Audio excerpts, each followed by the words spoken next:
Tasty, tasty.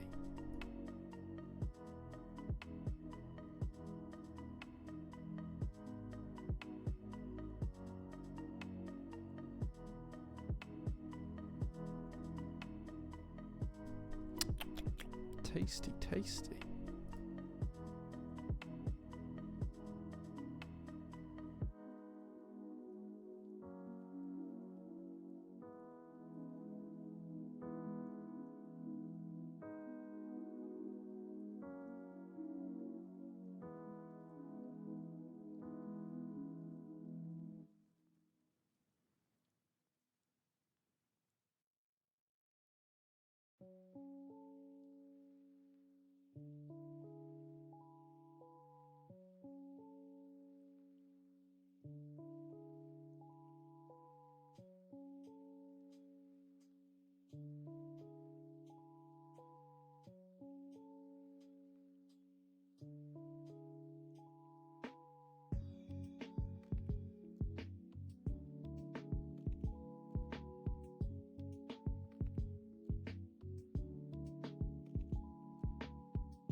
Good afternoon, guys. It's just gone lunchtime here, and bonus Thursday stream for you guys. So thank you very much for being here.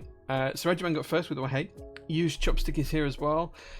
True Blaze 2. Ungoodly says, hi Jay, can't play marbles as I'm working. So I have the stream on my iPad. You should be able to play marbles on the iPad if we get there at the end. It all really depends on time. Restreaming? Yeah, I put a bit of an Insta poll earlier on because I kind of want to show some of the background stuff that we do here at PT that people don't really get much chance to see. So I figured, why not try it? Why not try it? You decided you'd just wait for the zoom in the end as you already have a JRS 65. So kind of want something different, the MKC 75. That's fair, man. That's fair. Zoom should be in stock pretty soon. Tasty. Cancelling a meeting for this. Nice. Thank you, 606, for the subscription. I appreciate that. Quaggery, thank you so much for your 22 months of subs as well. Eliran as well, 21 months, 15-month streak. Thank you so much, guys, for the subs. I appreciate that. I appreciate every single one of you. So early? Yeah, well, it's kind of lunchtime here in the UK, and I kind of wanted to do this on a Thursday, because for those of you who don't know, PT's closed on a Thursday. Thursday is our non-working day. We work a 4-day week, a compressed week. So Mel's in Monday, Wednesday, Friday. She's off Tuesdays and off Thursdays. Sharon is in usually Monday, Tuesday, Wednesday, and Friday. Technically, I'm supposed to be in Monday, Tuesday, Wednesday, and Friday, but my days are usually Monday, Tuesday, Wednesday, Thursday, Friday, Saturday, and Sunday. So I figured whilst I'm definitely going to be here anyway, I might as well just give you guys some extra content and show you some of the stuff we do in the background and why it might be a little bit different to other vendors, why we've got certain processes in place, peek behind the veil somewhat to kind of show you guys how we do things and what we deal with, because it's not everything. Like, people don't get to see a lot of this, and people just assume that, oh, Mel packs boxes and Jay sits on his desktop, when it's so far removed from that, because like I probably pack 50%, 45 to 50% of the orders every week anyway, so it's kind of crazy. Elias, thank you so much for being here. I appreciate you. Wow, timing. Is that a good thing or a bad thing? Bonus stream? Yeah, Den says, hey man, good to see you, dude. Mel Hammer time. Mel's not in today. Mel doesn't work on Thursdays. She'll be doing whatever she's doing. I don't know. I don't keep track of her outside of work. Oh, the discount code. Wait, that's wrong. I need to turn that off. I've not done a daytime stream in forever, so let me just turn those discount codes off, because like those shouldn't be there. Those shouldn't be there. Wait, what? Why is that doing that? Let me turn those on. Yeah, the Nixie clock's one I've had for a while. I actually have a flip clock in the background as well. Hold on. There you go. I have a flip clock in the background as well. You'll probably hear that when it chicks over, because like it's quite loud when it does that. Right, let me turn off the chat commands that we don't need today. So we don't need build, because I ain't building anything today.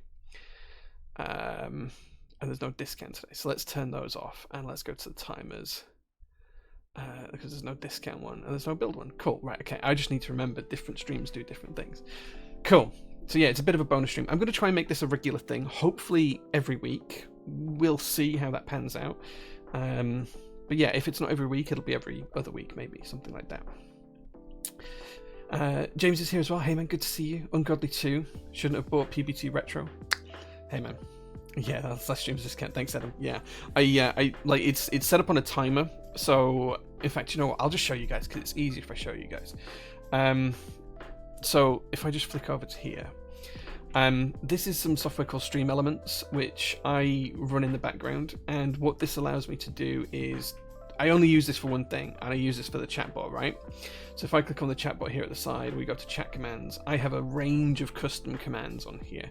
So we have one for the discount, and basically it's if anyone puts in the code discount, what do I want it to post? So I've just turned that one off today. That's now switched off. And then we have a series of timers that do these automatically, posting like every 20 minutes or whatever it is, something like that. So I've just turned discount and build off because I'm not doing those today. Usually both of those are on, and today they're not. So yeah, but I have got some cool stuff to show you. We'll talk about that in a second. I know the camera up here isn't working. The actual overhead camera is disconnected at the minute because I've been moving my office around, because you might see there's a new display behind me. These are my new A0 sized drawer cabinets, which are full of keyboard parts, which are pretty cool. So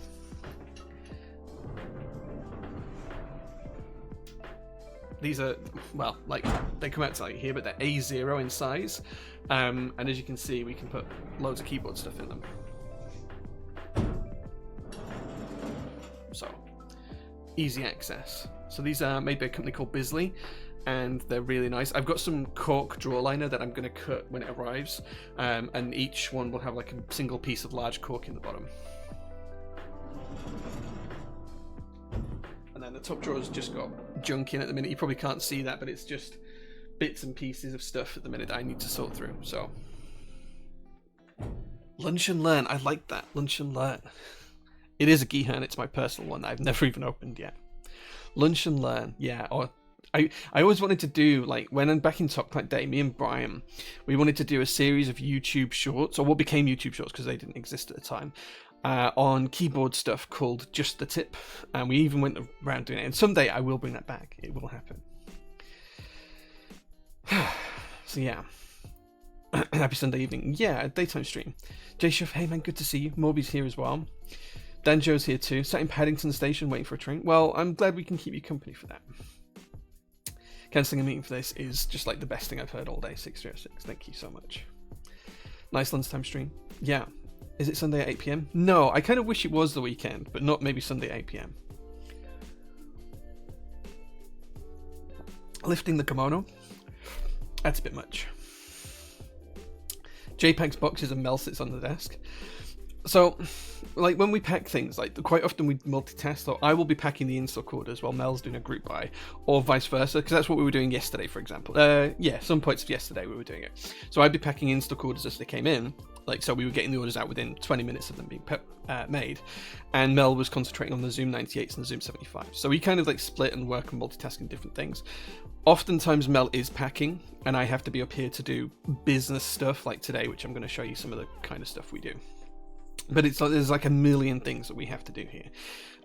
Running a business is not the easiest thing in the world, and there is a whole raft of kind of stuff that we have to do. So I just want to lift the veil a little bit on that and show you guys, because we can quite often get accused of like being quite secretive about stuff, and I really don't want to be that. I really don't want to be that company. I want to kind of share everything with you, which is why we do the Insta stories, and it kind of gives you guys a flavor for what we've done each day or what we're going to do. But it doesn't show you a lot of the processing stuff. So maybe we'll bring back some workshop streams as well, because the POM plate cutting service is going to go live again this weekend. Tomorrow the form will go up. It's a little bit later than I planned, but it's going to happen. So yeah. And we're trying some new stuff out as well. I'm trying out where is it? There it is, the sub goal. I'm trying that out as well. Like, let's see if we can push the channel a little bit more. So yeah. Twix is not lunch. I haven't had a Twix today. Background is looking cool. Yeah, so I collect watches. I haven't got much of the display up there yet, but like eventually this box will be full of watches, and that is actually a watch winder box because a lot of my watches are automatic, so it'll have them spinning around. I just need to like plumb it all in and sort it all out. So yeah. I use Bisley cabinets for my boards. Nice. Yeah, they work really well. Nosh and Natter. Like, I like that as well. Slaps chest, this bad boy can fit in so many keyboards. So theoretically we can fit 20 keyboards a drawer, so I can fit 200 keyboards in this. We'll see. Busy drawers are great. It's what I use in the home office too. Yeah, so I need to put the soft close function in. There's like a little catch that clips on the side for the soft close function.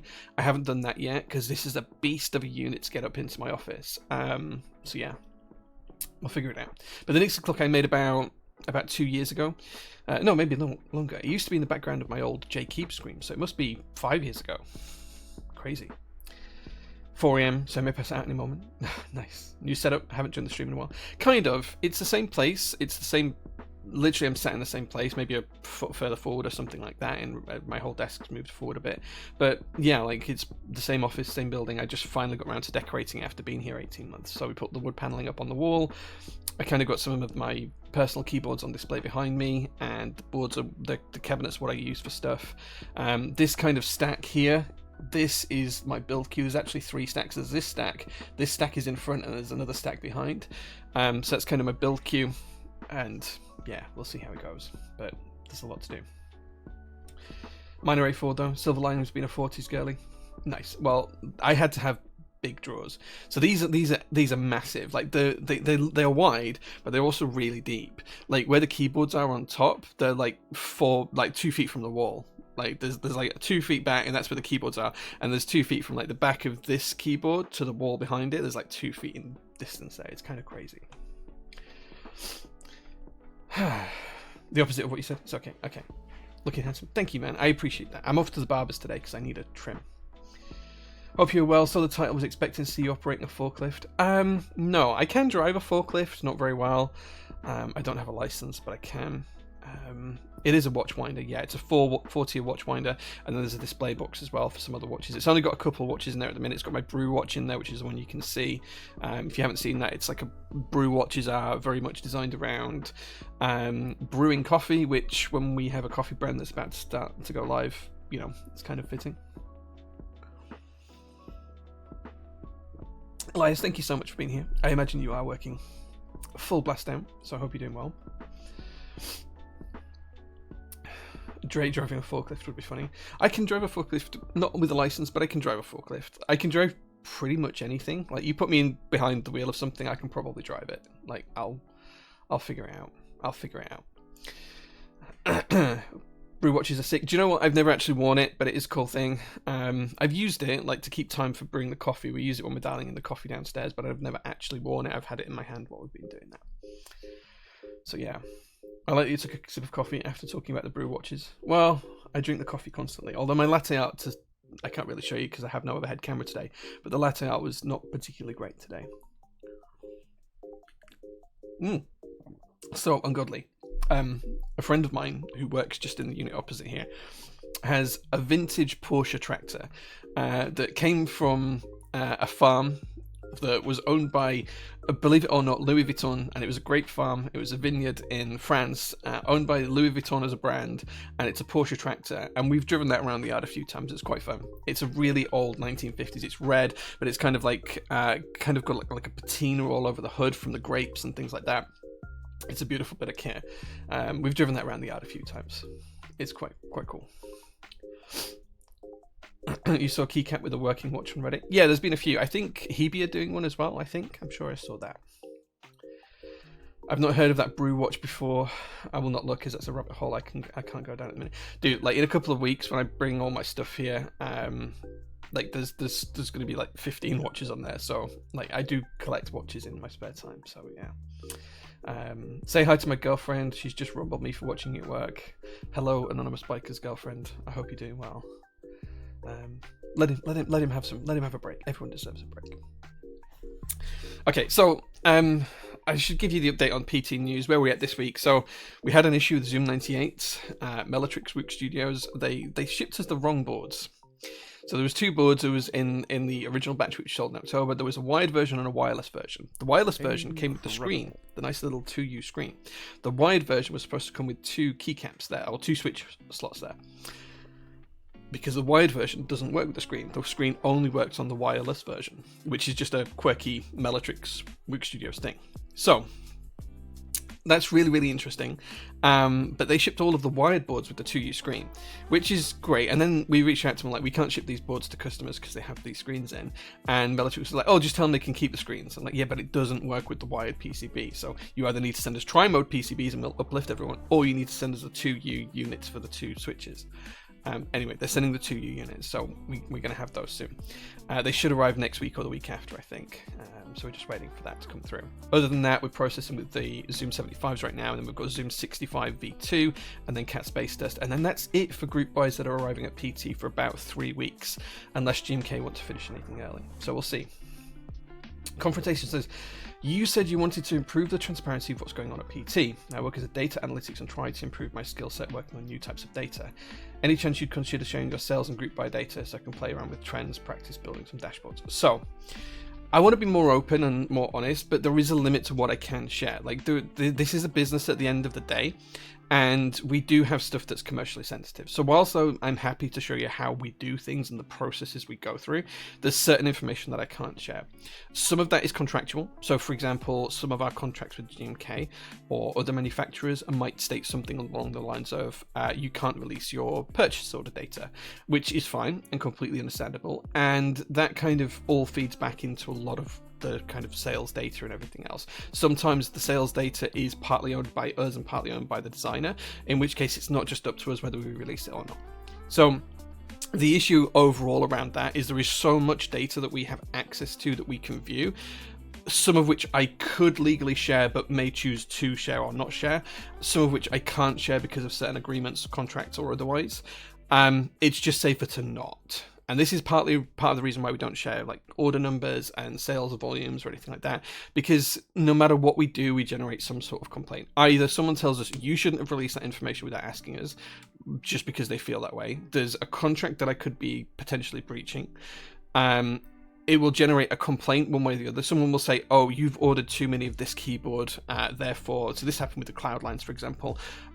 Someone figured out somehow how many keyboards we'd ordered, and they're like, you ordered too many of these keyboards, you have now diluted the price of my board on the aftermarket. I want a refund for the losses I'm going to make selling this on the aftermarket, which obviously we declined. Or alternatively, it's a case of, well, you didn't order enough and I can't buy this. And it's like, I'll share the process as to how we decide how many we're going to buy, but I'm not necessarily going to share the numbers. Does that make sense? I hope that makes sense, confrontation. It's not me trying to be secretive at all. It's more of a case of some things we can't share. And there's other things like staff salaries and stuff like that. I'll never share that because that's not for me to share. That's for my team. They know how much they make and that's entirely up to them. If they want to share that information, then they're free to do so. If they don't want to share it, it's not on me to say. Everyone knows what I earn. I mean, I've shared my P60s before in Discord because we've had freedom of information requests about it and stuff like that. I earn £992 a month. That's it. £992.33 a month. That's all I get paid, and it's literally the only income I have. So I'll share that kind of stuff. Certain things I can't share, and usually it's because there's either an agreement or a contract in place. Yeah. We get a lot of complaints about the aftermarket. We had a complaint the other day about the aftermarket that someone had bought something from us, they'd used it for a little bit, and they were struggling to sell it on the aftermarket because we still had that particular product in stock, and asking if we would take that product out of stock until they sold their product on the aftermarket. It's like, it's not how a business works. It's not how a business works. If you ever get a photo of the tractor, put it in the Discord.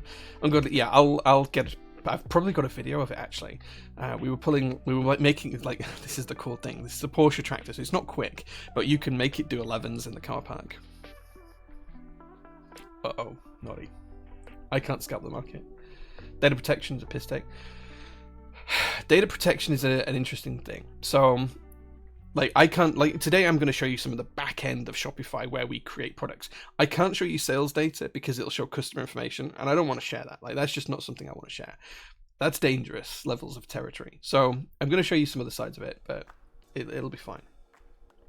No one needs that information anyway. Doesn't stop people asking. I have people ask me every year when our annual results get published on Company's House, how much did you pay, Jay? How much do you pay your staff? How much did you make? All of this kind of stuff, even though they don't really need to know it. Like people, someone messaged me, was like, and they were trying to be coy, and they were saying, oh, I know another unit where you rent is up for rent. Do you know how much it's up for rent for? What they were basically trying to figure out is how much I pay on rent here, which is about $5,000 a month. So every year we spend about $60,000 on rent. That's just a cost. Every year we spend X amount on staff. Like my staff, I'm the lowest paid member of staff at PT by about 50%. So I earn about half of what anyone else earns. And if you look at it on an hourly rate, I earn like £1.50 an hour or something. It's crazy low. So is Mel popping in to say hi to the stream? Mel's not working today, so she's not, like Thursdays were closed. Like PT doesn't operate on Thursdays. I don't know what Mel's doing, but she's not at work, so I'm hoping she's having a good day. Have you seen that one of the Euro vendors has an order kits for some GM cases that didn't have them original? Kevy yes. Ironically, that's one of the things you're going to see me create today. So this is something that Oblotsky's been passing around for a while. I agreed a couple of days ago that we would buy X number of these, and then to try and get like better pricing so we don't have to buy as many to get a lower MRQ and all that kind of stuff, we're going to release them for a pre-order today. So what you're going to see is me creating a product listing for those particular kits, and then putting them up for sale, putting them on the website. I'm going to start that process in a few minutes time, so you'll see it. What's going on here? Just a little afternoon stream, raising the curtain on behind the scenes at PT a little bit. Have all the Zoom October batch gone out? No, not yet. They'll be finished on Friday, I think. Maybe Monday, depending on how we get through them. Do you know their intentions? That's really weird now. The people asking for information, I suspect they want to prove that PT's making profit, but like it's a business. It's supposed to make profit. I would be worried about any vendor in the hobby if they weren't making a profit, because if they're not making a profit, they're not operationally secure, which means if they're not operationally secure, they're potentially going to go under, right? So whilst we try and make a profit, we don't try and scalp the market. I'm not out here trying to make millions of pounds or whatever. That's not what I want to do. But the business needs money to operate. Like, if we sold everything at cost, how would we pay for staff? How would we pay for packing materials? How would we pay for gas and electric and water rates? How would we pay for council tax, which is a thing on business? It's called business rates. It's like a tax from the council that we have to pay every month. That's £1,000 a month. In fact, I have the bill for it right here because I haven't paid it. So it's nearly £1,000 a month. That's the business rates bill. That's a month, every month. So we have to make that in pure profit before we even cover anything else. There's the rent, which I say is about £5,000 a month. Staff salaries. So yeah, I suspect why people ask for that information is they think that I'm making some kind of massive amount of money, but they say that, oh, your pay slips don't prove it. It shows your P60. Like, my P60 is like publicly available. I can probably share it later on stream if I can hide my address. So it's like a really interesting thing. I think it's just because people want to find something to complain about. You should pay yourself more. I should. It's likely that I'm going to stop paying myself soon, to be honest with you. So yeah. I understand if you can't say, but is the Altair split Go group by coming to ProtoTypist? Any discussion happening? I have not been approached on that. I haven't been approached, so I can't tell you. Randall Bolts, thank you so much for the 7 months of subs. I thoroughly appreciate you, dude. Bob Ross Tosses says, just curious, what keeps you going if you earn below minimum wage from PT? Is it purely because you enjoy the hobby? Yeah, I do this for the love of the hobby. Like, I started PT nearly 5 years ago now, purely because I love the hobby and I wanted to make stuff more accessible in the UK. I would like to argue that I have done that, and I've made stuff significantly more accessible in the UK than it used to be. If you go back 5 years, there was nothing. Like, Mechboards was pretty much the only vendor, and they had no investment capital and not much money. And at the time I was running Top Clack, and we were doing like a podcast every week on keyboards and stuff. And it was kind of like a plan to try and generate stuff. I actually had a chat with Mechboards, the guys behind Mechboards, before I started PT, saying, do you guys want some investment? Can I work with you guys? And that kind of went back and forth for a little bit. They kind of decided they want to do their own thing, and then PT was kind of born. And the mission statement behind PT was always to try and make things as accessible for people as possible here in the UK market. And I like to think we've done that. I mean, 90% of group buys that happen come to PT, and most group buys that we see at other vendors are ones that we've said no to. So I feel like we've done it, and we have more in stock now than pretty much any other vendor. Like, if you check the number of GMK sets we have in stock, for example, right now on the shelves, we have more than any other vendor worldwide. I think, like, because we've just been involved in so many things. Thanks for what you do. No worries, man. Like I do this because of what I love to do. Like, I love keyboards. I love the hobby. I'm lucky I'm in a financial position for my old job where I don't need an income that much. I can live off savings for a few years if I have to. So yeah, that's just how it is. We're just about to load up your account over there. Yeah, you'll see us put the products live in a few minutes. Yeah, I think Ablotsky did point in his post that if you're in the UK, then we'll have them. For sure, people just love to be entitled and they should know this info, but as you say, any business needs to make profit. It's a given to anyone who even knows a basic of business. You have to make profit. They act as if they would do it at cost price, etc., and survive. Yeah, like, any business that's losing money isn't going to be around long unless it's the kind of business that's able to take charge of the market. So there is a business strategy where you can lose money each year, but base it on capitalizing and taking the monopoly of the market. So I think Uber is a really good example of this. WeWork is also an example, but WeWork ultimately failed because of COVID and a few other things. But Uber's a really good example of this. They started out and they made a loss, and I think they're still making a loss, but the idea was they wanted the whole of the rideshare market. They wanted the vast majority. They wanted whatever, 75%, 80% of it, right? So the way you do that is you make sure you've got the backing behind you. You go out to market and you give this service to customers that is really good quality and exceptionally cheap, and then you trap them in. And this is like a capitalism version 2.0 almost in some ways. So that is a viable business opportunity. Obviously, that's not possible in keyboards, no matter how much money you put into it, because it's just a very different market. But it's an opportunity. As long as you have a roof over your head and you're happy, that's the main thing. You're a blessing to the UK market without doubt. That's not true. That's not true. I'm pretty sure the UK market would have been fine without me, but I like to think I've done some stuff. Looking forward to the JO3 prototype. Yeah, so the JO3 prototype has been ordered, so is the JO1 prototype, and another secret project that I can't share anything about. Last week, they were paid for last week, so I'm hoping they'll be ready in about 5 to 6 weeks' time. What I'm going to do is I'm going to create a channel on the Discord server, because I want to share updates with you guys about those two. But once the JO1 is done, there'll only be, I'm either going to produce 50 or 75 units of each. So it'll either be 50 or 75 JO1 final editions and 50 or 75 JO3s. That's it. That's all we're going to produce. Because I just don't think the market's there with the kind of like Zoom 98, something like that. There's just not on the market there to sell 1,000 or whatever anymore. So I want to just produce just a very limited number. And these prototypes should be theoretically fine. I don't think we'll have to make many changes, but I'm going to create a channel and start sharing some of those bits and pieces. Fake Saturday, thank you so much for the subscription. I thoroughly appreciate that. 4 months now. So yeah, so I'm going to create a channel. We'll share some machining pictures and videos, whatever we get from the manufacturers, and I'll share some of the prototype images and renders that we've got already as well. 100% have. I started buying keyboard stuff in 2017. It was a pain in the UK. Yeah, like I started in like 2012, and it was almost impossible. Everything came out of the kind of like US or Asia, and it was just impossible to find stuff sometimes. What did I used to do? So James is asking what I used to do for a living, I think. So before PT, well, and actually for the first year or so of PT, I used to be a senior program manager for Lloyds Banking Group. So I was in charge of a large number of multi-million-pound investments for the bank, delivering projects and changes to their infrastructure, processes, procedures, and a vast number of other things.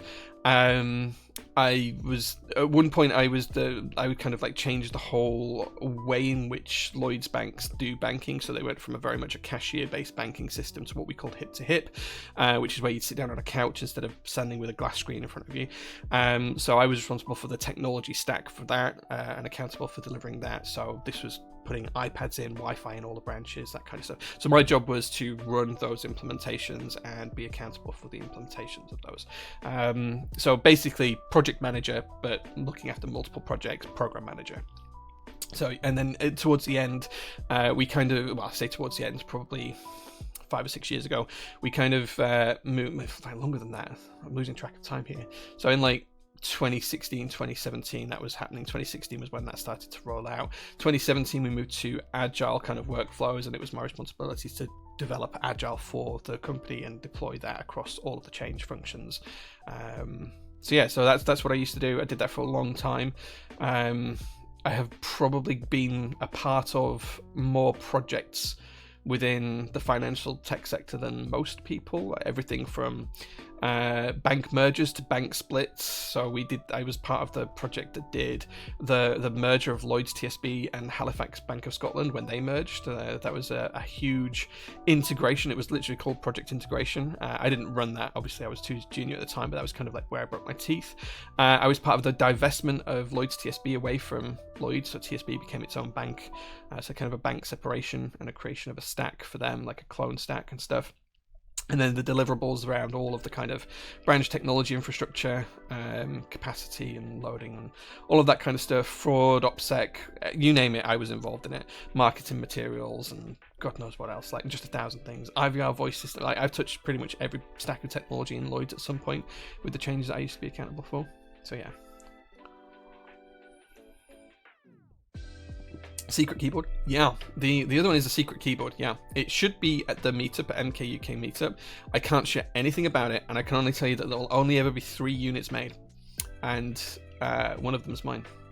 It's kind of a project that I've been driving, but I haven't done much. So I've just been kind of like, I've given Josh, who's our in-house designer, kind of like free reign to do a lot of the design, and someone else who's a bit of an electronics genius to kind of give us a steer in the right direction as well.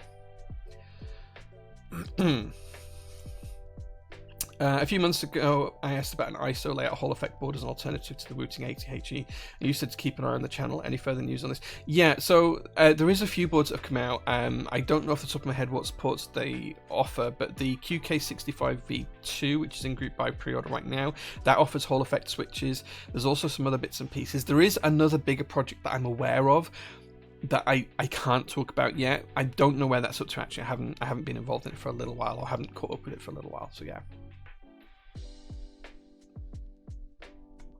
I worry about the sustainability of ProtoTypist. The community would maybe benefit more from having PT forever. PT is pretty sustainable. Like, we're not going anywhere. Like, we've got capital in the bank and we're doing fine. Sales are pretty steady. I think the challenge for the market at the moment is growth is not an option. So retaining existing market share is kind of like the not market share even, it's not market share, what am I trying to say? Retaining existing revenue streams at the current level is kind of the aim of the game right now. The reason for that is with the recession, well, it's not really a recession, but with the fact that interest rates have risen so high, and the fact that the economy is struggling under the current circumstances, and the power to buy is dropping drastically, people are spending less on, you know, kind of like non-essentials. So keyboards are non-essential to the vast majority of people. That's just a thing. But sustainability is, well, there's two factors to sustainability. One is financial sustainability, and I think as long as we keep selling the same volume as what we are, that's fine. And then when the market rebounds, we can be ready there to pick up the pieces. I think we're going to start to see a lot of group buys not make MOQ again. We're going to go back. We've been in a post-MOQ world for a number of years now. We're going to go back to a situation where a lot of projects that aren't that great don't make MOQ, and the market's going to tell us what's going to make MOQ and what's not, and that's fine. That's not a problem. That's the market doing what the market should do. So we'll see how that goes, but I think we're fine on that. The other side of sustainability, of course, is being carbon neutral and all that kind of stuff. And PT as a business, we don't really advertise this, but we're 100% carbon neutral, and every product we sell, we've offset the carbon on that particular product for 5 years of usage. So we offset some, even if this is the same product we sell as the other manufacturers do, or the vendors do. So let's say the Zoom product, what we do is we then figure out roughly what the carbon footprint of producing that keyboard was. We then offset that through carbon offset schemes, and then we do is we kind of calculate the average lifespan of a keyboard should be around 5 years. What's the carbon footprint of it look like over 5 years, and we offset that as well. And all of our shipping is carbon neutral, all of our packaging is carbon neutral. It's all produced now by UPS, which is already carbon neutral and made from recycled stuff, and we're not adding our production of boxes to the chain for that. Where we do use our own boxes, they're all recycled materials. They're all non-bleached. Our tape is the same. It's not bleached tape, and it's just, or it's the dye on the tape is actually made from organic plant dyes rather than anything else as well. So, yeah, we kind of work through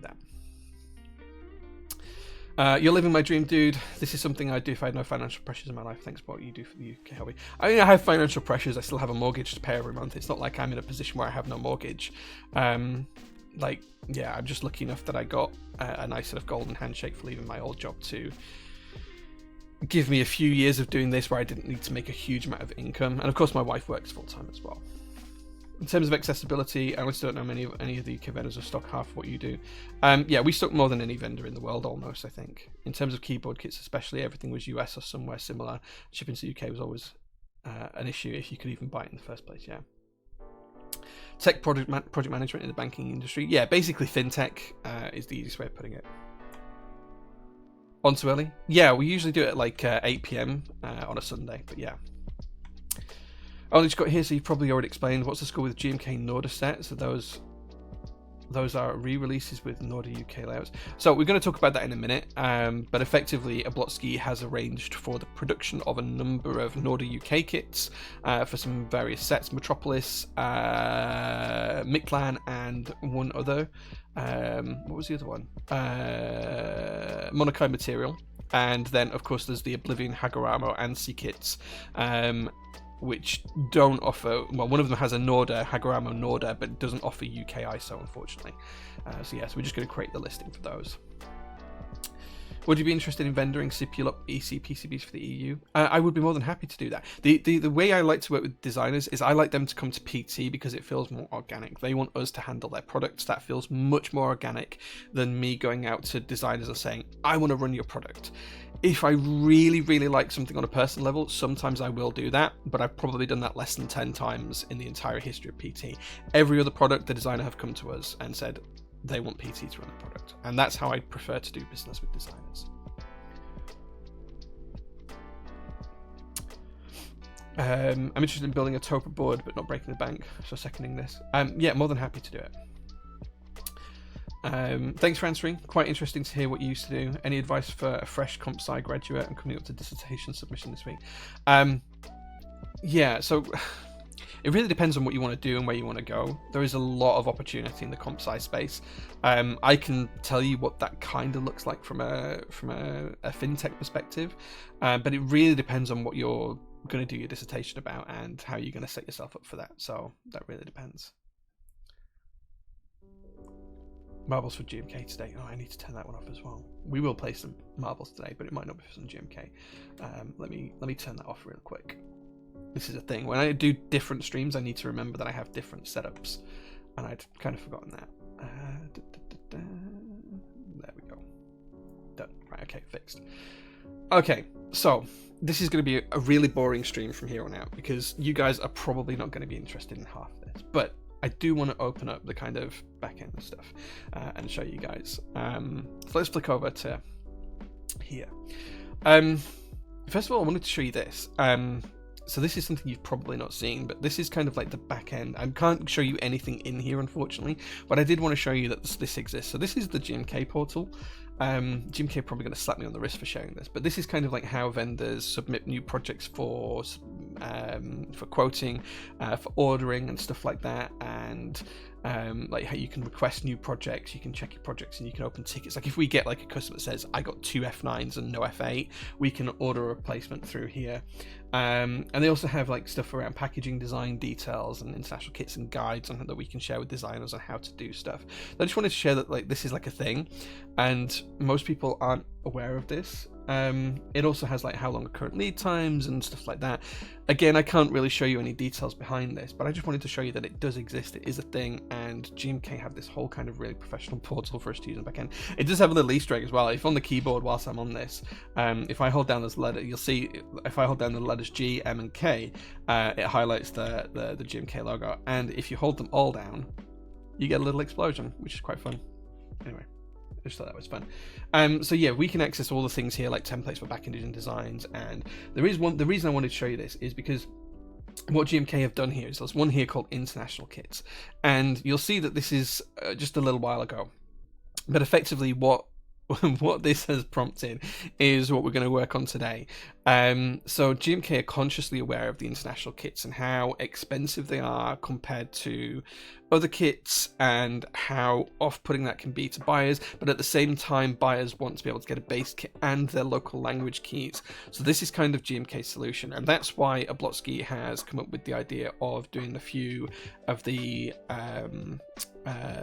Norda sets and Norda UK sets for various key sets that have run in the past, because there's now an opportunity to have these at a lower price and a lower MOQ than before.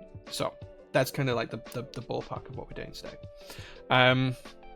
We love boring. Yeah, don't doubt us. Well, ask questions if you guys like have any questions. There's not much I can show you on this particular piece of software. I just wanted to show you that it existed, and you can see like every vendor has their own login and stuff like that. Do other producers have something similar to GMK platform? No. So there is a bit of an issue with communication for vendors in this world.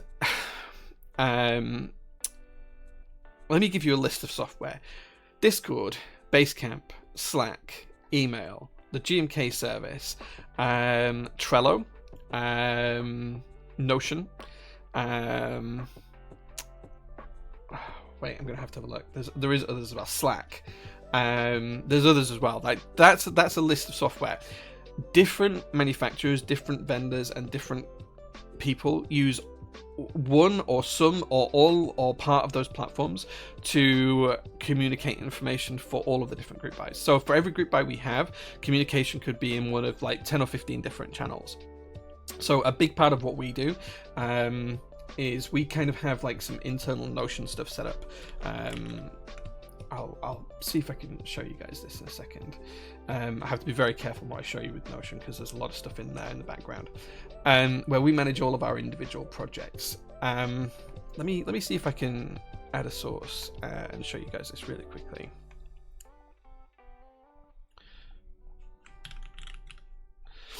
Give me 1 second, guys.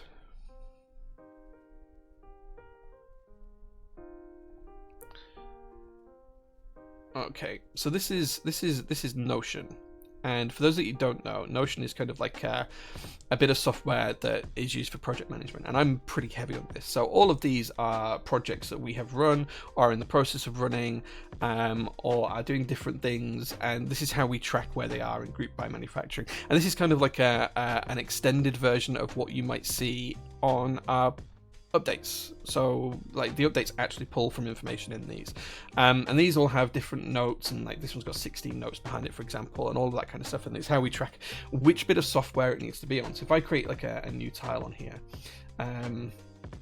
you'll see that the if I make this a little bit bigger, we track a load of different information. So what category is it? So this is like things like switches, desk mat, key sets, keyboards, that kind of stuff. When's the group buy going to start? When's the group buy going to end? The source, this is which bit of software do we have to use to track them on. Other is kind of like a catch-all, but Slack, Notion, Discord, and Basecamp are kind of like the main ones. And then we have a link to it, so if anyone needs access, we can generate it. Assets links, where do we find the assets? This can be Google Drive, it can be Dropbox, it can be a website, 1001 different things. Who's the designer? So who are we going to have to pay for royalties? The group buy or in-stock number is something we use in the background just from an accounting perspective, because we do accounting based on project rather than on overall annual revenue or anything else. It's all based on projects. Who the lead vendor is, that can be whichever vendor. We have invoices and stuff, the manufacturers, the order type. This is whether it's in stock or for group buy. Pre-order tends to be under group buy a little bit there as well. We have parent items, so if this is like a multi-stage kit and things like that, we track sub items as well. And then of course we can have notes underneath as well. So it's kind of like there's kind of like a million different things that we track, and like under here, like in this area, there is generally notes and quotations and all sorts of different things. I might be able to show you on the JO2 one, because that's our information. Let me see if I can find that.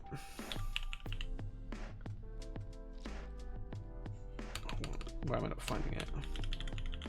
There we go. So for example, in here you can see that we've got a load of different things. We didn't need to track as much up here because it was all of our stuff, but we have all sorts of different stuff and information underneath there as well. I'm just being careful about what I show you and what I don't, because I don't want to break anything of trust. So yeah, so that's that. So we track everything in the background, and there's a whole raft of different stuff. So yeah. But no, to answer your question bluntly, no one's got a similar platform to GMK, and everyone's platform is different.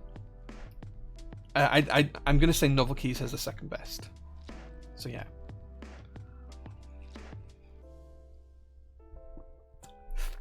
£80 for ASCII was painful, but I guess it was expensive due to the R5 Zero, because R5 adds so much to the cost. It's almost €20 to the base cost of a kit.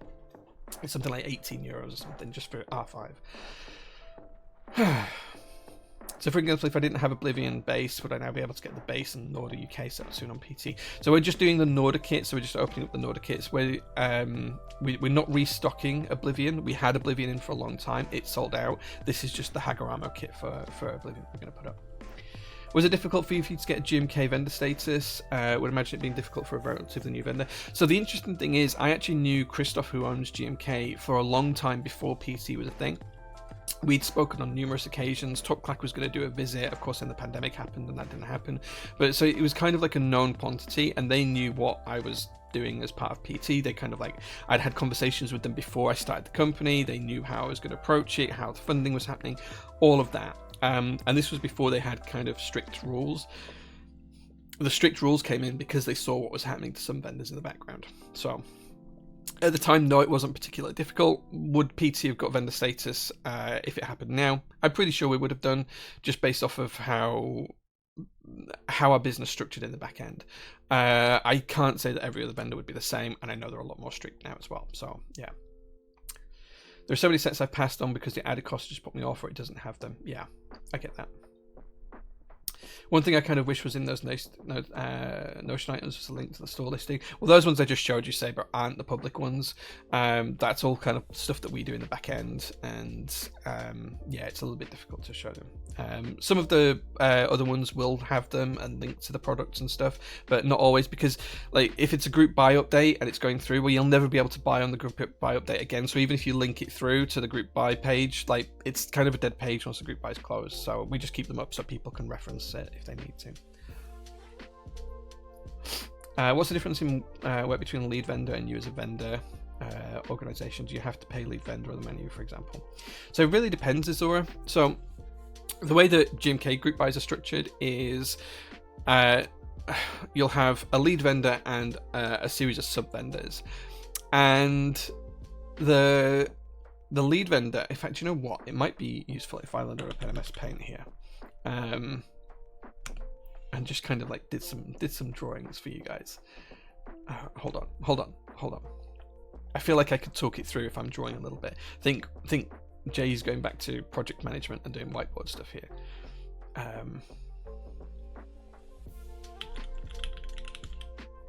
I should really try and find a good whiteboard app, actually. Paint.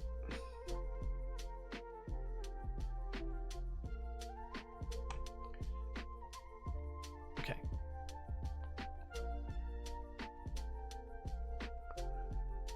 Okay, I'm not sure why that's not showing Paint, actually. Why is that not showing Paint? Oh, that's terrible. That's me drawing on Paint. Why is that doing that?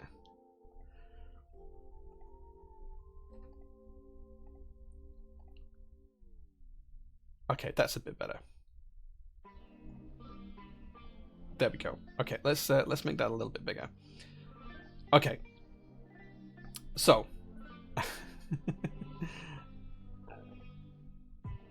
Okay, so the way it works is you have a lead vendor,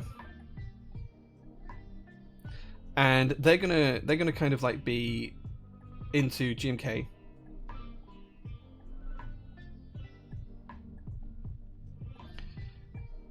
And they're also going to have a direct line into the designer.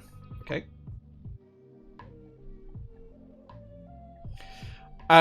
So what happens is then they will work with GMK, and this will be a backwards and forwards piece of information to do stuff like quotes, to get MOQs,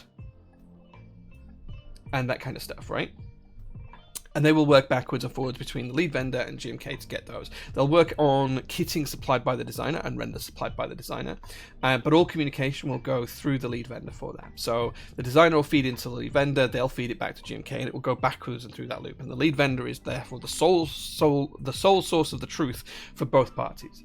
What they will then do is they will then distribute that to multiple sub vendors when the group buy is ready to run. So they will provide pricing, they'll provide kitting, they'll provide images and assets and all of that kind of stuff, and you might have a number of different vendors like so. So that's the lead vendor's role. So the lead vendor is there for the project lead, for want of another term, and they will be the kind of like the sole source of the truth for each thing. Any issues are raised by the lead vendor, raised through the lead vendor. Any design changes are raised through the lead vendor, and they do all the communication. Of course, there's like a dotted line from all of the other vendors across over to the designer. Because we might need to ask the designer questions. What's the inspiration for the set? Can you help us write copy for the website? That kind of stuff.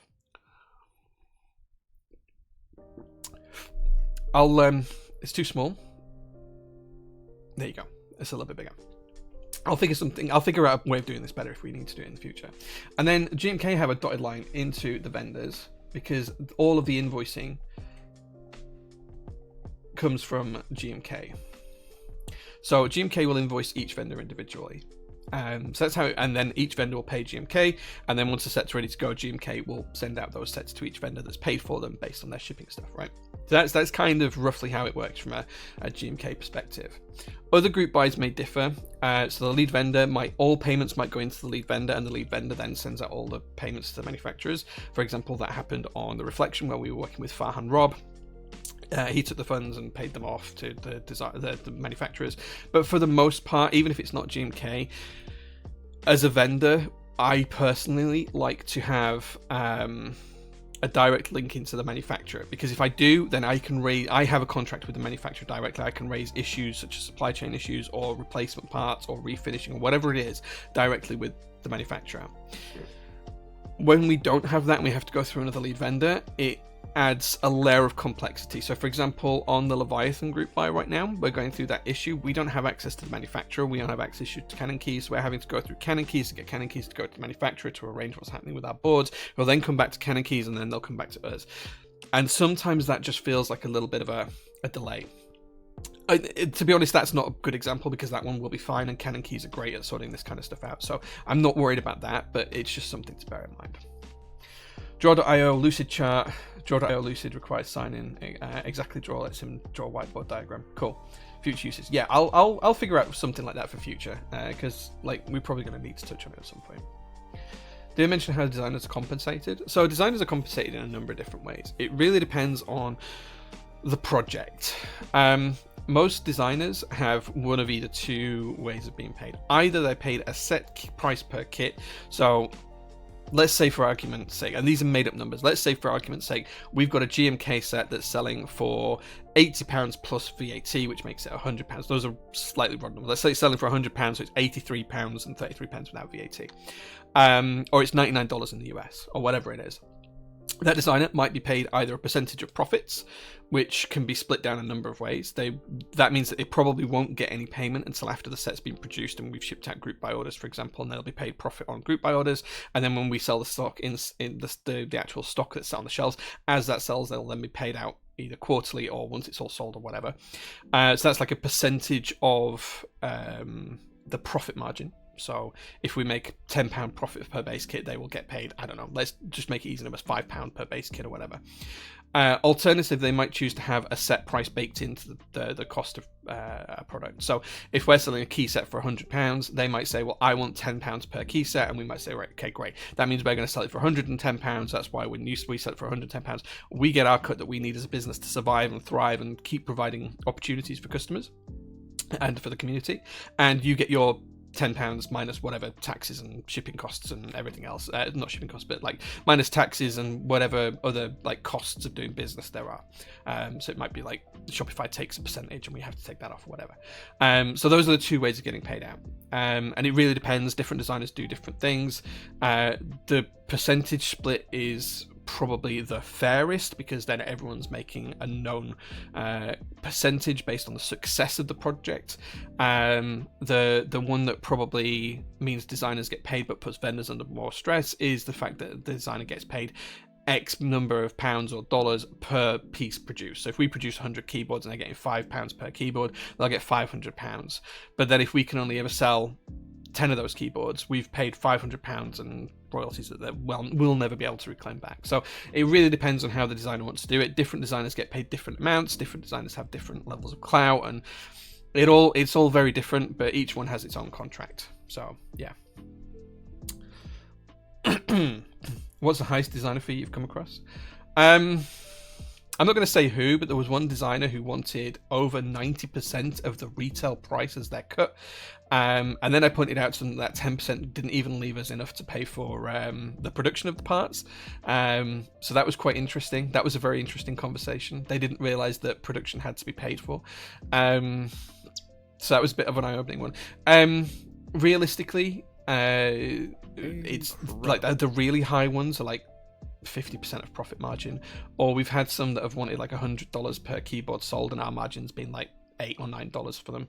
So it really depends. The leading vendor pays royalties to the designer. No, so each vendor will pay. So for a GMK set, for example, each vendor will pay the designer whatever they've agreed on, the royalties directly. So we wouldn't pay another vendor for the vendor to then pay the designer royalties. That is just vendor to direct vendor to direct designer from a royalty perspective, and that's broken down either payment once production's completed, depending on how they've had it, or payment once production completed for group buy sales, and then payment for in-stock sales at a later date. So it really depends on that perspective. If there is a copyright issue, is the designer fully responsible? Yes. So we have like a disclaimer that designers need to sign if we're lead vendor that says that they are using no copyrighted materials as part of their design, or if they are using copyrighted materials, that they have proof of this, and obviously we will double check and fact check that. An example of that might be GMK Moomin, which had the Moomin company sign over the rights. This was through Canon Keys as lead vendor, not us, but that held all the rights behind it. There have been other sets that have been stopped. We've had a number of cease and desists in the past, one quite recently actually. So we did a set with the Key Company back in 2019, I think it was, called GMK Blackpink, and the band Blackpink from South Korea sent a cease and desist saying we couldn't sell it because we couldn't use that name, even though it was just a black and pink key set and wasn't anything to do with that particular band. So it really depends. But yeah, if there's a copyright issue found, it would come down to the designer because they've signed the disclaimer to say that they are happy that there is no copyright infringement.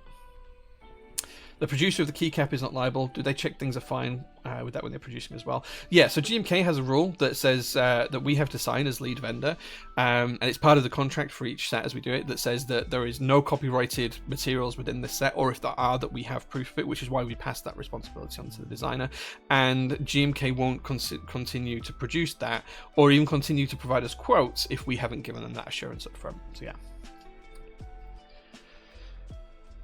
Including a set you didn't invent. Yeah, we got a cease and desist for EPBT Creative Studio about a week ago, and we aren't even involved in that set. The only involvement we had in that set was when the designer Powers came up with the idea 3 or 4 years ago, and he asked if we'd be interested in vendoring it at the time, and I said yeah, sure, as long as we get through all of these details. Apparently I was then cut out of the loop for whatever reason. He didn't want to work with me. That's fine. I'm not offended or upset. He moved on to different vendors and different manufacturers, and then we got a cease and desist for it last week, because it has design elements and iconography. I can't remember the exact wording, but it was about design elements and iconography that's used within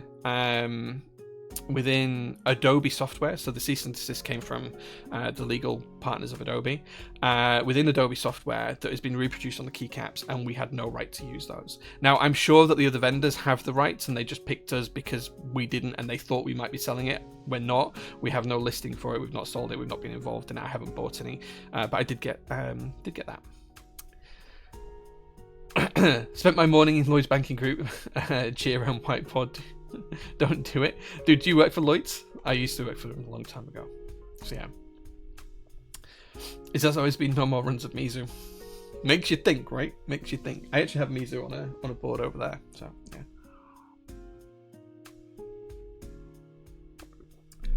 Do you get confused between them a lot? Confused between what? Sorry, I'm not sure what you mean there. Hi Gemma, good to see you. Which keycaps is this? Which keycaps is what? We were just talking in general. Rensu, you said Mizu R2 will happen. Maybe it will. I don't know. I do. I know you did. Dude, you'll have to let me know who you work for or what you do. That'd be quite cool. The one with the cease and desisting. Oh, well, we've had a few cease and desists over the years. I tend to I have like a little mini display at home in what used to be my office at home. They've been taken down now because I don't have the office anymore. My wife has it. But I used to frame and put the cease and desists up. So the most recent one was EPBT Creative Studio. So yeah, it is that thing. Right. Okay. Let's crack on and actually do something. So what I wanted to show you is we need to create a product listing now, because Oblotsky is helping the community out by producing these order kits. We don't have some of the sets in stock to be able to do this. So what we're going to do is we're going to create a pre-order for Nordic UK set. So I want to show you that. So here at ProtoTypist, we use Shopify as our backend. This is it here. What I'm going to do is I'm just going to pick up an old pre-order listing, and I'm going to clone it. So this is the pre-order in the back end for one of the Mode 65 boards. So we're going to use this because we're going to be selling these on a pre-order basis. So we're going to just duplicate this. We don't need to take the inventory quantities or anything across. We do want it to be a pre-order. And then this is going to be Nordic UK kits for or GMK Nordic UK kits. This is how I have to think about how we're going to word this. So GMK Nordic UK kits and then in brackets we'll put Metropolis, stroke, what were the other ones? Mictlan and monochrome material.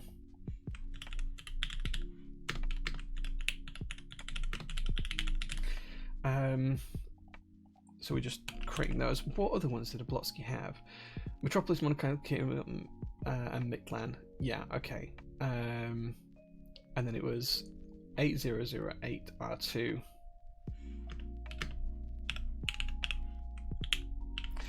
And the final one was DualShock 2, because we still have some of the Dracula ones, I think. In fact, actually, I don't think we're doing the DualShock 2 ones. Let me have a look.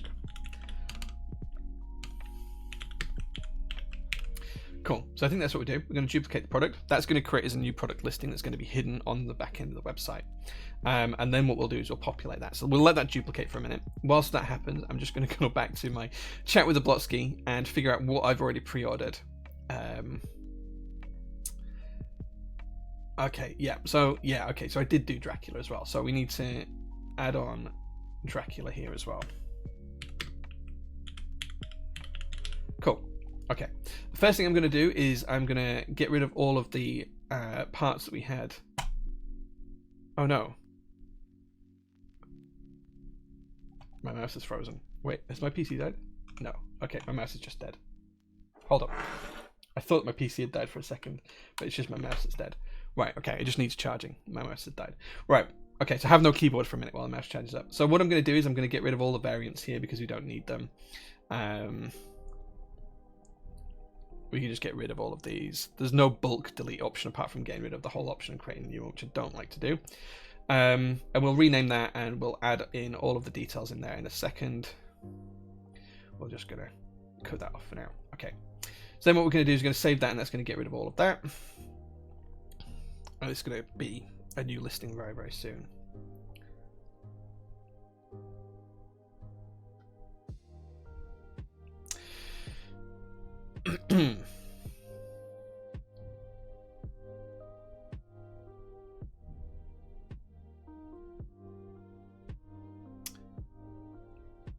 Okay. So that's that done. Hopefully now that we've got enough to keep the mouse going for a minute because I need to be able to type. The next thing we're going to do is we're going to get rid of all the text on this listing that we don't need. So we don't need any of that because that's all related to up in there. That's all related to the mode 65, and of course we're changing that. So we're going to delete that set. We're going to be taking orders for these on pre-order basis until I think the end of the first week in May. So that'll be the 5th of May. I'm just going to update the date here so people know. 5th of May, and we're expecting to ship them in Q3. That's still the same. Okay. We'll pop in some text in here in a minute. We'll probably just steal that from Oblotsky's website. So let's go and have a look.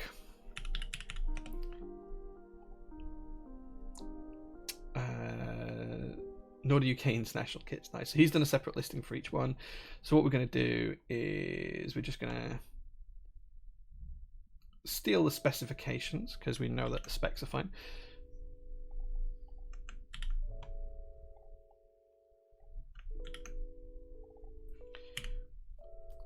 So we've got the specifications on there, and then we're going to have another one for sets covered.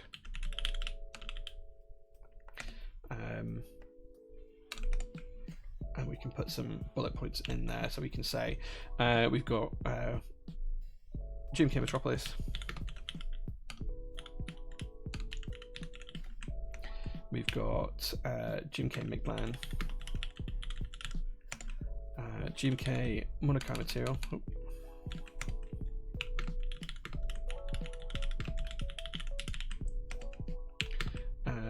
GMK 8008 R2, GMK DualShock R2, and GMK Dracula. Okay, and then we'll make that a bit bold. So we've got a nice title. We'll save that. Did you reply to it, Jay? The cease and desist? No, I never replied to them. Never replied to them. So yeah. Picked up a Navy Neo 70 yesterday, hoping GMK dots will look good. It will. It'll work really well. It's all changed. It'll just change again, but I'll hit you in private sometime. Yeah, it'd be nice to see. It'd be interesting if we ever work together. It'd be really cool. Oblivion as well. So we're doing the Oblivion one separately, Trojan, because the Oblivion one isn't a Nordic UK kit.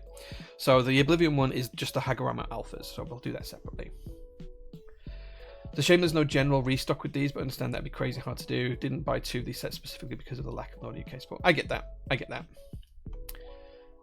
Did you say you weren't doing Dual Shot International? No, we're going to do it. I think, yeah, we'll do it anyway. It's fine. We've ordered some. I didn't think we were, but we've already ordered some, so it's fine.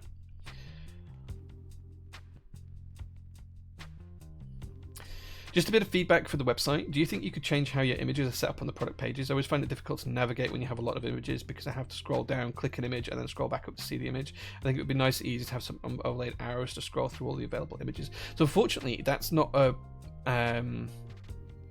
it's not an option in our theme. That's the issue.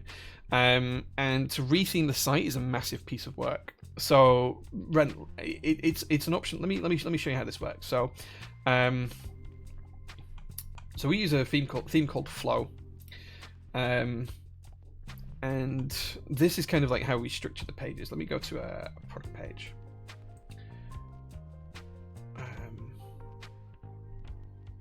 So this is our default product page. I don't know why it's on there. The issue we have is this is kind of structured to how we want it to be, and we can do some things with the media, like we can make them small, we can make them medium, we can make them large. We can do them as full size, but then it just takes up, like, you have to scroll down the whole page, and we had a load of feedback that was really bad and people didn't like it. And when we did that, we had to turn off zoom because it was just frustrating. Otherwise, it kind of zoomed in when you did it like that, and people didn't like it. But people like it when we do it on the small one. So it's kind of like it's a really difficult one for us to do. I don't like it down the whole side of the page. We did used to have it where it would just be across the top section up here, and then the text would everything below and be centered. But again, that didn't always work. I mean, we can do other things, like we can put them to the right like this, or we can do them to the left. I think I prefer it just in the main view like that, but as you can see, that's kind of like that's all we're structured to in this particular thing. We don't have any other options unless we custom code something. So whilst there's a load of stuff I'd love to change about the website, it's a lot of work, and I'm talking like weeks and weeks and weeks of work to kind of change how the website is structured. Like, this looks really easy to work and stuff like that, but like trying to get everything done for a theme, it's so much work, man. It's so much work because we have to check it works for every product page. Some product pages we set up differently. We have custom code already running. Like when you want to add something to stock, it has the checkbox to ungray out the sold out box and stuff like that. That all has to be manually injected into pages as well. There's a whole raft of stuff that we have to do. So unfortunately, it's just not possible for us to change things quickly. But it is something I am conscious of. Like, you can see, we can look at the title and stuff like that. We can move stuff around and pricing and things. We can move like order of stuff around, but it's like really difficult for us to kind of like change where it is. Yeah,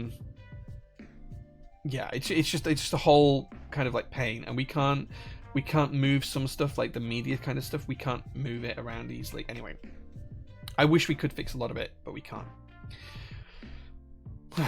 So yeah, I wish it was easier. There are reasons why we have this theme and not others as well. I'm not going to get into that today, but there are reasons.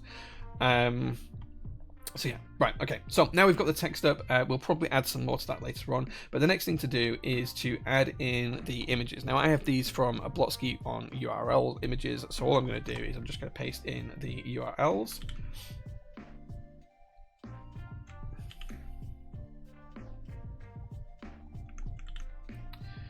Like so. You can see we're just adding the images here. All this is doing is it's going to the URL that we're providing it. It's scraping the images. In fact, the rest of them I'm going to have to get from Blotsky's website.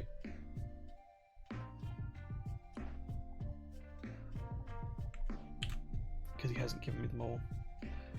Back to here. So what have we got there? We've got Mictlan. We've got Metropolis. We've got Mordecai Material. We've got 8008 R2. We just need Dual Shot R2 and Dracula. and it's going to be faster to grab these from a Blotsky, I think, than it is to dig them out. Dracula. I do like how Blotsky does this. Like, he has... Wait, where's the... Am I missing the local... It's there. That's why. He has so much more time than I do to mess around with parts from the side like that. I wish I had time to do that. Then we've got that one, and we just got dual shot R2 to do. Okay, cool. Where's dual shot? There it is.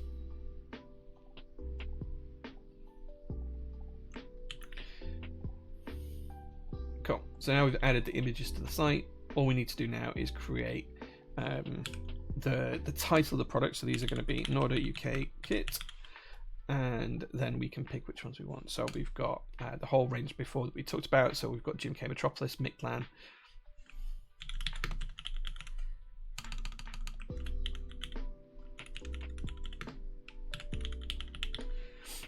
and then what we'll do is we'll just copy that, paste it in. GMK Mictlan.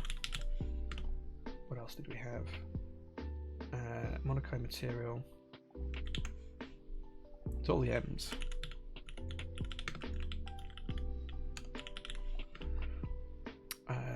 Monokai material 800R2.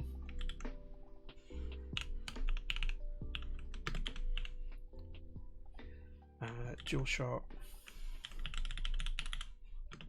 and Dracula.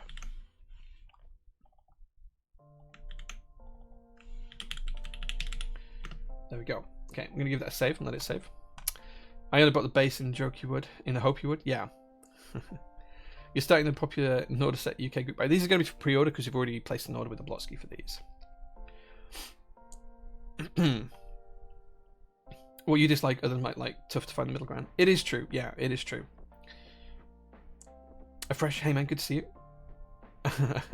Pablo just said use your imagination with Mictlan. He did it at the time. Yeah, he did it at the time. So cool. So now we've got those in place. What I'm going to do is, because these prices are way wrong, we're just going to set them all to £1.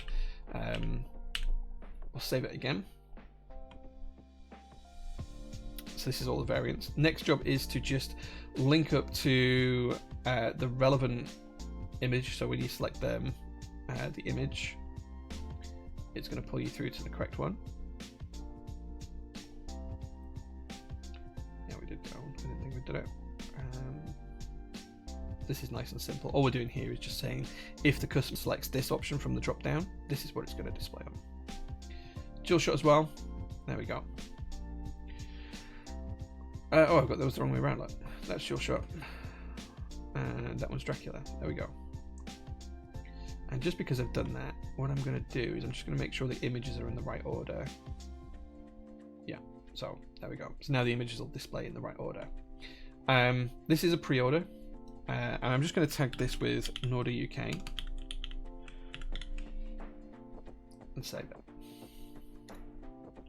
This will change the collections up automatically. There we go. Save that. It'll just take a minute for it to filter through. Okay, next thing to do is to bulk edit these. And the reason I want to bulk edit these is because I need to set the weights and stuff for them so that we get the right pricing. So if we put weight through, these will come through at 500 grams, which is actually the correct weight for the Norder UK kit when we've packed it up and everything. So that's okay. And the next thing to do is work on pricing. So this is where things get a little bit more complicated. If we go to what's the best option for this? Let's have a look at the Mictlan one, because that's going to be like the most popular, I suspect. So we're going to come down to the Norder UK for Mictlan, and we can see that a Blotsky is selling for $46.22 directly, right? That's what he's selling it for. That's not including taxes. That's his pre-tax price. Like VAT's got to go on top of that and everything else. But what we have is a spreadsheet that I developed ages and ages ago. Let me make this a little bit bigger so you guys can see it a bit clearer. So what this does is this allows us to, based off the US dollar retail price, convert it to UK price, add 20%, which is our local VAT, and gives us like a UK including VAT price and ex-VAT price. So on the website, all of the prices that we list here under the price column, they're ex-VAT because it then adds VAT depending on whether you're a UK customer at 20%, an EU customer at the EU rate depending on what country it's going to, or it doesn't add VAT at all because you're not UK or EU. So we have everything declared at ex-VAT prices. The other thing this does as well is also converts that into euros, so we can make sure that we're in line with these vendors as well. So we do like a triple check. We do like a check for UK GBP, US dollar, and euro as well to make sure we're just about in the right ballpark for that as well. The way that we do this is we actually have a currency checker here that does in the background. So this is based just off a Google Finance code, and what it does is it checks for USD GBP price today over the last 30 days, and that brings us back all of this information, which we then take an average of based on the close price each day, so we can see what the exchange rate's been doing. And we graph this as well, so we can see how the exchange rate's going. And we don't do it on the exchange rate today, we do it on the average exchange rate for the last month when we're setting prices. We also now have that exact same system in place here for the euro, so we can see exactly what the euro exchange rate is, exactly what the the USD exchange rate is, and all of that kind of stuff as well.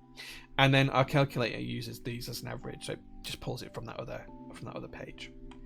So we do that on a 30-day average. Sometimes if the exchange rate is looking really bad, we'll change that and we'll do that on a 90 or 120-day average. At the minute, we're pretty good on a 30-day average though. So we also do like extras pricing because we have like a standardized formula that we use for that, but I'm not going to cover that today. So we know that we need to get this around for this particular one. It's got to be around the 46.22 excluding euro VAT. So that's probably going to be somewhere around the $45 US mark, I'd have thought. Yeah, so it's actually closer to the $50 US mark. So if we put $50 in here for this particular kit, it's coming out at 47.33, 46.22. So roughly, oops, wrong one. We're talking like $48, right? Yeah, $48 is roughly what it's coming out at. So if we base that, that means that UK including VAT price is going to be £47, and the excluding VAT price is going to be 39.17. I don't particularly like that number, so what we're going to do for these ones is we're going to do them at £45. We're going to round it down to the nearest £5. That tells us now we need to price these on the website at $37.50. So that's dead simple, dead easy. And then what we can do is we can come onto here and we can just go 37.50, and then we can drag that down, and that will price them all at £37.50, which means that the actual retail price is going to be £45, including VAT for UK customers. So that's kind of the process that we go through. Just to clarify that, so we've dropped the price by £2 just because it's easier to round down than it is to round up, and it's probably fairer for the customer overall. So yeah, so that's the process we use. We've now priced these, so we've saved that. We're going to go back to Shopify, so we can now see that this is looking good. The only other thing that we need to do is when we sell stuff on a group buy or pre-order basis, we allow it to sell into negative so we know how many to order. So these all start off at 0 in terms of the stock allowance we have for these, and we're going to allow them to continue to sell out of stock, so it goes into a negative number. This is just how I choose to do it. Other companies may do it differently. So you can see here we've got continue selling when that stock is already selected, so these will sell out of stock and go into negative numbers. That way when we close the group buy and we stop the pre-orders, we know how many we've sold by a negative number, and then when we get the stock in, this number will eventually return to 0, and that's how we do a stock control check about have we ordered enough units. So to give you an example of that, let's save this. Let's open up products in a new tab, and let's pick a closed group buy. So for example, here you can see that let's have a look at the Amaterasu Decimat group buy. So we sold 10 of one design, 18 of another design, and 9 of another design, right? Great, nice easy numbers. So we know at the very minimum how many we need to order for this particular group buy. And then when we get the product in, all we need to do is QC 10 of this one, 18 of this one, and 9 of this one, and we know we've got enough there to fulfill the group buy orders. And then anything else when we QC it, that's an extra that we can put for sale on the website. So it means that our team can then work independently, come to the same numbers, and if there is a discrepancy, we know we have an issue. Either we've been sent the wrong stock, we've not ordered the right stock, whatever that issue is, we then have a control built into the process to check these things. So it's not a case of like we're not using these numbers for something, we're absolutely using these numbers to not just tell us how many to buy, but also to work as a stock check when that product arrives. So the two teams, we effectively got two teams here at PT. So how this works in a broad shell is we've got the warehouse team, which Mel heads, which is basically doing the checks as product comes in and then shipping products out to customers. We've then got the kind of like the project management team that Sharon heads, which is basically a case of making sure that we've ordered the correct number of each product, we're pricing it correctly and doing what I'm doing today and showing you, and that we're actually paying the manufacturers on time and all that kind of stuff. If there is a difference between the two, we know we've got an issue, and we need to figure out where that cause of that issue was. Was that an issue with the manufacturer, the suppliers? Was it an issue in shipping? Is it just the fact that we're missing a delivery? Is it the fact that we ordered the wrong stuff, or is it the fact that we've just got the wrong numbers for some reason? So yeah. So that's kind of how it works from our perspective.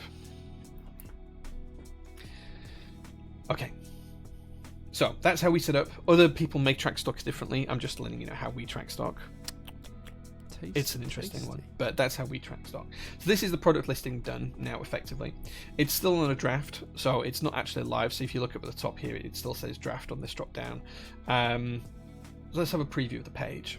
So this will open up a preview page, and it'll kind of show you how it's set up. There you go. So we can see that everything looks good, the bullet points look good, everything's working out fine. We can check that buttons work, we can make sure that the tick box to add to cart works. That's the reason why I cloned the listing, is so I don't have to manually code this into every listing. But yeah, so that pulls that through. We can see that we can buy it now, we can see that we can change the kits, we can check that the images change and that they're correct ones. So it looks like we've got the first two the wrong way around, so we need Metropolis first and then Make Plan 1. So we can come back onto here, and we can just change those over. That will fix that. So it looks good. The product page looks good. The pricing is coming out correct. £37.50 ex VAT, £45 including VAT, which, as we saw on the spreadsheet a minute ago, if I just redo those changes, where's redo on here? Oh, it's not doing undo. No, it's not doing it. Okay, for some reason it's not saved the changes on there. Anyway, we know that it has saved the changes, so it's roughly in line with the price. We know that it's still a pre-order. We've got the guidance link, everything's working there. We've got the dates up, and we've got the shipping dates up. So again, all good, and that's all displaying here nice and neatly on there as well. The group buy updates buttons pulling through. These are all the things we checked. The wish list buttons pulling through. It's looking pretty good. So that's now ready to go live. So then we can then publish this on the site, and we're just going to make it active, and we're going to manage sales channels, and we use everything. I don't like put it on shop initially. We're going to kick live, and then the final thing we're going to do is we're going to edit the link. So I don't want a huge URL for this, so I'm just going to delete that. And we're just going to have the GMK Nordic UK kits. In fact, actually, no, that's the wrong one. That's in the title. So I want it in the title. I don't want it in the URL. So the URL is this bottom one. So you can see that it's got this massive kind of thing here. So I'm just going to delete it and leave it at Nordic UK kits. And we're just going to have a really shortened URL, which is just pre-order -GMK -Nordic UK -kits, which fits our name scheme a little bit better. So we're going to do that. And then we're just going to check it's live on the website. So we're just going to go straight to the website itself. And we're going to come down to pre-orders, because it's a new pre-order. And we can see that it's here. It's showing correctly. It's updating the images and showing different images. It's got the right title on there. We can see the options on the slide out page. I think that's not going to show for you guys. It's just going to show white for you guys, but it is working. Oh, okay. So that's not working yet. Interesting. That's probably because I updated the URL. There we go. So the URL is now propagated through, takes us to the live page. We'll just do one last check, make sure everything works. And there we go, we're good. We're good to go. Now the only other thing for us to check is that the pricing doesn't change with the Blotsky between the different sets, because we've got to check for that one. I think the 80082 international one, oh no, it's the same price. Let's just check these. Yeah, 4622, 4622, 4622, 4622. Yeah, cool. So that's all good. The next one to do is create a whole nother listing for the Oblivion one, and we're just literally going to be doing the Hagoromo Icy and ANSI kit and the Hagoromo Nordic UK kits. Now I've already ordered some of these.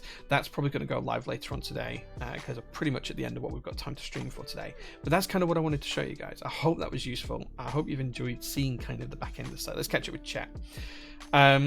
That desolar station spare parts just arrived and it works a treat. Now it's complete. Nice. Yeah, I knew it would need some parts. I was just wanted to get the machines out there because I don't use them anymore. So much useful information. I'll need to rewatch it from the beginning later on. First, yeah, like I'm just showing how we do it. I just want to be really open. Do you ever order extras in these kind of listings, or is that just in group buys? Yeah, we've already. So for these ones, the Norda UK kits, I've already placed an order for some, and what we'll do is whatever sells in the pre-orders, we will add to that number, so we'll have them in stock later on. Tink, thank you so much for 16 months of subs, dude. Been the most informative stream ever. Dude, like, I can share a lot of other stuff, but yeah, like, there's a lot of stuff I can't share, but there's some stuff I can share. Looks like I'm used to seeing when I scroll through and trying to spend all the money I have on everything I need for one. It's live, put my pre-order in. Nice, Saber Class, nice, thank you for that. Thank you for that. I won't show your order on stream because that would be dodgy, because like there's certain parts of the listings on the left hand side here I can't touch and can't show you. But yeah, that's basically how we do some of the stuff in the background. So yeah, that's pretty much it for today's stream. If you guys have got any last questions, please get them in now. For the next couple of days, we're going to be working on, well, tomorrow we're going to be continue working on the Zoom 75s, trying to get those out the door as quick as possible. And I'll be back on Sunday doing a standard stream. I think we're going to have a look at the Gihern, which is that box just over my shoulder here. We're going to be uploading that, and we're also going to look at the keycaps. So I have commissioned something from Keymax. It was $2,000 for a key set, and I'm going to show you why on the next stream. I'm going to show you why. Because it's a lot of money to spend on a key set, but yeah. Just a massive thank you. No worries, man. No worries. Like, there's a lot. Like, I'm more than happy to show people a lot of stuff. Like, a lot of this is people can probably assume anyway. And there's certain things I can't tell you guys, but yeah, I can share some stuff.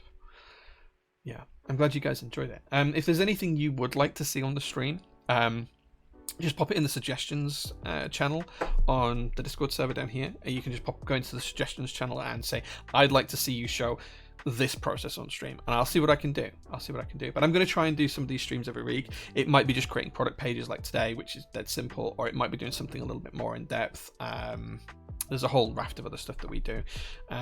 So I can probably at some point show you some generic kind of figures and numbers behind some group buys. Maybe like we can do like a hypothetical group buy, and I can share some of like our profit and loss calculations, how we complete them. It won't be relevant to any particular group buy, but it'll give you an example of how quickly a group buy can go from making a profit to making a loss. So yeah. Any plans for another 24-hour stream? So actually, something that I do want to do is I do want to do another subathon at some point soon. So the way my life works is that all of the keyboards that I buy from my personal collection stream, I kind of spend my personal money on those. They don't get bought by PT or anything like that. And I'm in a position now where I don't earn enough from PT to be able to buy as many boards. So basically what we're going to be trying to do is trying to use like the sub goal to fund the cost of products for us to display, where it's not PT sponsored, so where it's not like a Mellatrix product or anything else, where it's something I want to buy for me. We're going to try and use that for it as well. So sub goal at the moment, aiming to get 150 subs by the end of the month. We're on 133 right now. That's the plan. So you can see there's now a sub goal above me, and yeah, we'll try and do that. But a 24-hour stream sounds quite cool. Maybe another little subathon. We've got a ton of stuff we can give away as prizes, and we may even tie it into doing the PT Open Day as well. So yeah, that'd be good. Or the process, if someone comes to you with an idea, what is the process from idea to making? Yeah, I can do some design streams as well. I can show you guys how to use Fusion, how to do design works in Fusion as well. We can do some of that. I can share with you some prototype designs that have never been made and won't be produced, because like for every design that gets produced, we probably have 10 that don't go anywhere. We just make them for the love of them. So we can probably do that kind of stuff on a stream. You can add some things for us where I give them too. That'd be awesome. Thank you, Refresh. I appreciate that. Drop me a message and let me know. I haven't planned it in, like I'm just talking about on the fly. I also want to kind of like do like a mini like decorating stream in here, because now that all of this stuff is done, this wall to the side of me needs painting. And I was going to get painters and decorators in to do it, but they were going to charge me an absolute arm and a leg. It was going to be like £400, and the paint itself should be no more than 50 quid. So I think I can probably do it in about 2 hours if I do a stream. You'll just see me getting covered in paint because I'm terrible at painting, but that's the plan. JO4 stream. The JO4 design exists, and we've just never prototyped it. Maybe we'll do it at some point. maybe we'll do it at some point. But yeah, we can do Fusion. I can probably do some Notion tutorials and stuff like that as well if people are interested in it. Yeah, all sorts of stuff like that. We can probably do a lot of stuff. We'll see. You guys give me suggestions on what you want to see on these kind of streams, because I want to do one of these each week. Try and time bar it to 1.5, 2 hours. We've been streaming for about an hour and a half now. And yeah, we'll see where it goes. But I want to just share more with you guys. Like, I want to be an open book. And there's certain things I can't tell you, but there's a lot of things I can tell you. So if I can tell you, I will tell you. And that's how it's going to be. Right, okay, I've got to now go because I do have an appointment to get my hair cut this afternoon and my beard trimmed, because as you can see it's getting a little bit shaggy and a little bit out of control, especially under here. So I'm going to go get that sorted, and I'll see you guys on Sunday. Take care. Thank you so much for watching, guys. I love you all and I appreciate you all being here today. So thank you. Bye-bye.